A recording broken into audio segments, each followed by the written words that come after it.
Love is Blind Netflix season 2 is here, y'all. The pods are open.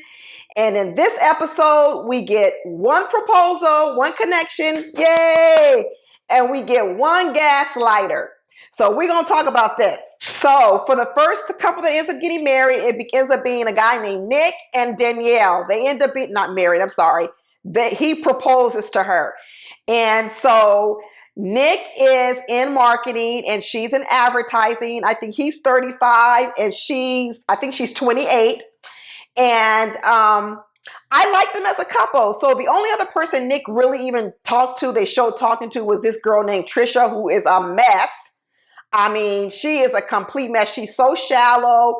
All she was talking about was how many friends, Instagram friends she has, and she has a lot of friends. She somehow believes all the guys want her. Everybody wants her. She thinks she's so beautiful and all this, but she wonders why she's not even paired up. Girl, no wonder you're not paired up. Does nobody want to be with you?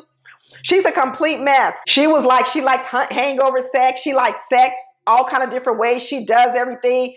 I mean, her conversation was so inappropriate with a lot of the guys.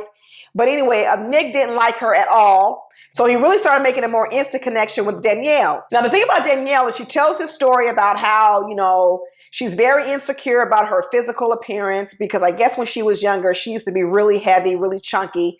And she talks about how she lost 70 pounds. So prior to this, she just talks about how people would judge her. And it's something about a person who loses a lot of weight. Even though once they lose the weight, it's almost like they still carry some of that same insecurity and shame or whatever you want from when they were the heavier person. Because when you look at her, you wouldn't have known that she was, that big as she kind of describes. And I think she's a pretty girl, but she still carries all that insecurity. And what's interesting is she lays it out on the table for Nick. She basically talks about all her vulnerabilities and how, she doesn't trust things. She always thinks that, the bad shoe's gonna drop. She talks about her insecurity. She talks about how she tends to overanalyze things. I mean, a lot of guys might think she's too insecure and maybe she may come off as too needy and she may need too much reassurance. But let me tell you, Nick seems to be made for it. He even says at one time he was a little chunky in high school and then college. He got really into fitness and stuff like that. But some people, Danielle's stories would just shoo the guy off. But you know what? Nick just embraced him. It almost drew Nick more into her. It's almost like the more vulnerable and insecure she presented, the more he wanted to sort of rescue her and wrap her up and hug her and just treat her really well. And when he mentioned that he's sort of an acquired taste. And so maybe he had this level of empathy and compassion for her that he wished people would have had for him. Because, the more she talked about her vulnerabilities and insecurities, I'm telling you, the more he just became endeared to her. And I think he just really started falling in love with her. They talked a lot about their families and how both of them she didn't have really that good of a role model of good relationships, which kind of makes her afraid. She's afraid of, maybe getting married and then her relationship ends in divorce too. So like I said, she was really open and vulnerable. But you know what? It just didn't deter him. He had an answer for it. Almost like he was like, come lay in my arms. I'll take care of you kind of thing. And then when finally he decides, this is the girl for me, he goes back and tells the other guys, he thinks, this is the girl that, he wants to propose to. And it's so interesting because another girl, Trisha, when she was interested in Nick, and she knew that Nick also liked Danielle, Trisha's whole thing was about, oh, well, I know I'm much better than her. I look much better than her. And the guy was like, well, what difference does that make? People can't see you. And she was like, oh yeah. I think she's so used to getting guys off of her looks. This is Trisha. But then when they talk to her, they realize they don't like her personality. And so now in this environment, she has nothing to go off because they don't get to see her physically. And her personality is horrible. I'm talking about Trisha, of course. So anyway, Nick definitely doesn't choose Trisha. He chooses Danielle. And then it comes the moment where he gets to go ahead and he gets to propose to her in the pods, with a thin wall between them, and he proposes to her. And he gave her this little book. He was like, the book is empty. The pages are blank. He says, but we're going to get to write our love story. We're going to get to fill the book in with all of our life stories and happiness and joy. It was a really, really sweet proposal. So of course, Danielle said yes. And she was just talking about how happy she was and how she's not really feeling all the anxiety and anxiousness she normally feels.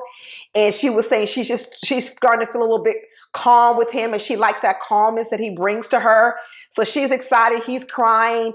She tells him that she loves him. He says, I love you too. So, he had a little ring pop for her earlier in one of the times they were talking. He gave her a little ring pop. He says, imagine that it's a princess cut and all that kind of stuff. So in this episode, it ended with them not being able to see each other yet. So we'll see them meeting together for the first time in the next episode. And I review an episode every week. So that was the first thing about Danielle and Nick. Now, the gaslighter we saw was between Shane and Natalie. Oh my God, Shane is a mess. I don't even know why so many women even liked him. So first of all, Shane is a real estate agent. I mean, he loves to talk. I mean, you barely can get in a word edgewise with him, but I guess people like that because at first it comes off bubbly and exciting and fun. But hey, don't plan on him listening to you no time soon. But women don't see that yet. They have one, he's in the pod. The first time he's in the pod with a young lady named Kara, who's a client service manager. And Kara came off shallow too. You're not supposed to talk about your looks too much because that's the purpose of the thing. But of course, Clara says, oh, you're a real estate agent. So do you sell a lot of homes? Because I know to sell a lot of homes, you have to be good looking. And Shane picked up on that right away. He was like, is that a normal question to ask? Because you know what she was trying to get to. She was trying to get him to say that he's really good looking because she's really worried about the looks thing. Well, girl, you shouldn't have come on this because this isn't about, you're not supposed to be getting into that. You're supposed to be learning people from the insides out. So anyway, he sniffed Kara out pretty soon and he wasn't interested in her. So, he moved on. So then he starts building this relationship with this one girl named Natalie. Now, Natalie, she's pretty outspoken. She's opinionated and she's Asian. And so she started mentioning this thing in the beginning was she felt like on dates and meeting people in public, they kind of stereotyped her as an Asian, like she's going to be this demure, quiet person. And she's saying that she's not that. People basically stereotyped her. And she says she's not any of that. She's ambitious. She's career-oriented. She's outgoing. She's outspoken. And so she was happy to come on this show. So it's really interesting that the two of them started talking because to be honest with you, I don't see the two of them together. But anyway, they sort of hook up. They started joining each other's company. So Natalie, she even starts telling the story of how she rejected a guy she went out with because he had on jean shorts and he didn't share their same dress style. Now this part, I do kind of see them having something in common because that, to me, that's kind of like a shallow story. So, in one way she tries to present like she's this serious person, but in another respect, there's a part of shallowness to Natalie too that I see. And I was like, maybe that's what they pick up on each other because with Shane, I think there's some shallowness to him too. I think he's gregarious. He likes his ego stroked, which you know what? He doesn't hide that. He says he loves people. He loves women to be, hype him up, stroke his ego, tell him how great he is, blow his head up. He was really open and honest and said he loves all of that. But here's the thing. I think Natalie likes that too. So it's going to be interesting to see is who's going to stroke who. So Shane also likes this girl named Shayna. Really cute, Shane and Shayna. Now, Shayna is a hairstylist, and she actually seems really down to earth. And they sort of hit it off as well. And you know what it is? So with Shane and Shayna, there's definitely like this sort of sexual energy that's going on, and with Natalie, it seems more cerebral, more like maybe more of a different type of connection. But with Shane and Shayna, man, the lustfulness comes out. He's always asking her, what do you have on? What are you wearing? And, she's playful. She likes to talk about, her playfulness side and everything like that as well. And that's really coming out between the two of them. They start talking about, at one time they start talking about sex and she's like, oh yeah, I want to have sex every day, sex 5 times a day. And he's like, oh yeah. I don't know. I guess that's some women's strategy to talk about that kind of stuff. But I don't know. I just thought it was like sort of weird to be talking about that so soon. But anyway, so the connection between Shane and Shayna is definitely different between Shane and Natalie. So Shane says he likes a confident, self-assured woman. And I think both Shayna and Natalie are both that. So I can see how he's liking that in the both of them.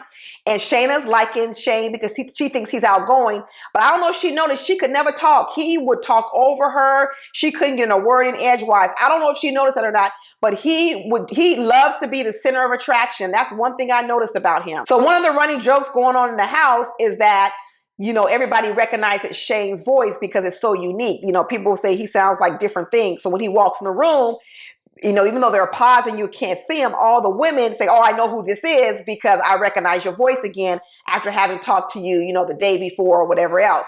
So one of the situations happened where they come back into the pods and it's Shane coming in and it's Natalie coming in, and Shane guesses wrong. And instead of thinking that it's Natalie in the room, he says it's Shane in the room. And all of a sudden, Natalie gets quiet and her feelings are hurt because what she's realizing is that, she's feeling like Shane is playing her. Like Shane is like telling stuff to Shayna that he's also telling things to Natalie. And she's starting to get in her feelings, starting to get in her feelings. But here's the interesting thing why I said she got gaslit. All of a sudden, when Shane hears this, he starts to get so mean and sort of nasty. Like, if you have a problem with me mixing you up, then that's a bigger problem. And I was like, oh my God. He flipped it on her so bad to the point of, instead of apologizing and saying, I'm sorry I mixed you up, and basically consoling her for making her feel bad or something, he flipped it. He flipped it and made Natalie feel as if she was the wrong person. And he was like, I don't even know if I want to be here anymore. Oh my God, it was such gaslighting. When you walk in and you're the one that you feel hurt, and then all of a sudden the one flips it on you, and all of a sudden now it's almost as if you supposed to give them an apology. You being gaslit. I mean, to tell you, he gaslit her so fast. He flipped it so fast. He got so mad over the fact that she was hurt over him mixing her up. He says, I don't even know if this is a connection anymore. I don't want to even be here anymore. Girl, and he walked out of the pod. This girl, Natalie, was turned around upside and down. She probably doesn't even know what happened to her. I know she felt really bad, and I know she probably looked and said, wait a minute, I was building this good connection with this guy, but what am I seeing now? You know what you're experiencing? Gaslighting. That's exactly what, and you know what? You need to run because he is gaslighting you. He's like saying, what are you thinking? What are you thinking? And she's like, I'm trying to process it. He goes, well, you know what? I don't want to be here anymore. I'm getting out of here. It was horrible the way, it was so weird. I was like, why couldn't he just say something like, oh, I'm sorry I mixed you up. But he was like, I don't know why you worried. You my number one. I got you on my booklet with your name on my book. Why are you so upset? And if this is what it's going to be like, then I don't want to be here.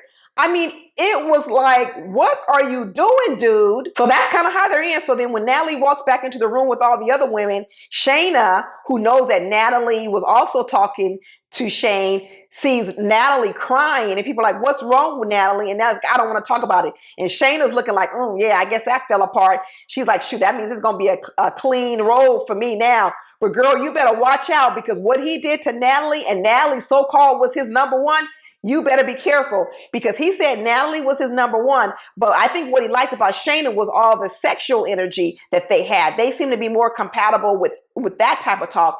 And Natalie, I think, was more reserved, more stoic, or whatever you want to call it. So it's going to be interesting to see now what happens between Shayna and Shane. I'm not going to talk about all the other little individual people that they showed, because there was a lot going on. But I can tell you right now, there's a guy on there named Shake. He's definitely superficial. He's trying to come up with all these creative ways to figure out the way a woman looks. He's like, oh, okay, I DJ part-time, and I like to put women on my shoulders. And the girl's like, yeah, okay. He's like, well, could I put you on my shoulders? Boy. So he basically trying to ask, is she heavy or not? Then he asked another girl, hey, you know what? I like to buy my girl dresses and clothes like that. What size dress do you wear? He's a mess. He's so shallow, and a lot of women are picking up on it. So it'll be interesting to see if anybody even picks him. But anyway, that's it, y'all. I don't want to keep the videos too long. This is only for episode 1. Each day I'm going to do 1 episode. So check back tomorrow for episode 2. But how you guys are liking it so far? Drop down in the comments and tell me which people you're liking so far. I'd love to hear from you. Talk to you later. Bye.